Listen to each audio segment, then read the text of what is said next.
آج ہم جس فلسفی کے بارے میں پڑھیں گے اس کا نام ہے ڈیموکریٹس۔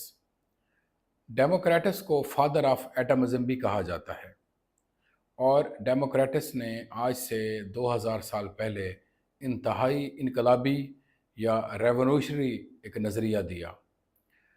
ریولوشنری اس لیے دیا، اس کا نظریہ ایک ریولوشن لے کے آتا ہے۔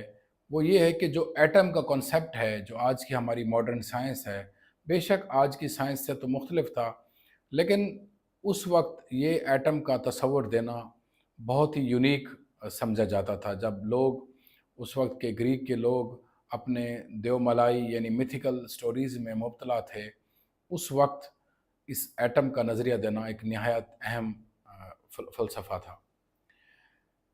ڈیموکریٹس یہ کہتا تھا کہ کائنات بنیادی طور پر دو چیزوں سے مل کے بنی ہے۔ جو پہلی چیز ہے وہ ایٹم ہے، اور دوسری چیز وائڈ ہے۔ وائڈ کا مطلب ہے اسپیس یا خالی جگہ۔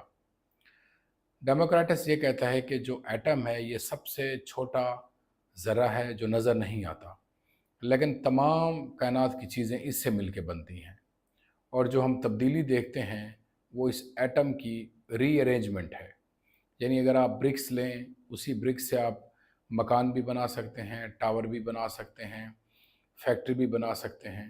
چنانچہ وہ کہتا ہے کہ ایٹم میں یہ صلاحیت ہے کہ وہ اپنے آپ کو ری ارینج کر کے مختلف چیزیں بنا سکتا ہے۔ اب وائڈ کا کانسیپٹ کیا ہے، خالی جگہ کا؟ ڈیموکریٹس یہ کہتا ہے کہ اس ایٹم کو موشن کے لیے، حرکت کے لیے اسپیس چاہیے ہوتی ہے۔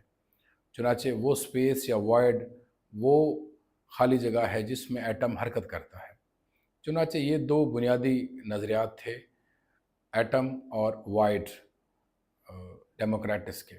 اس کے علاوہ ڈیموکریٹس یہ کہتا ہے کہ جو علم ہم حاصل کرتے ہیں، نالج، اس کے دو سورسز ہیں۔ ایک سینسز کا سورس ہے جو ہمارے حواس بتاتے ہیں، دوسرا ہے عقل کا، مائنڈ کا سورس، جو ریزن کو پیدا کرتا ہے۔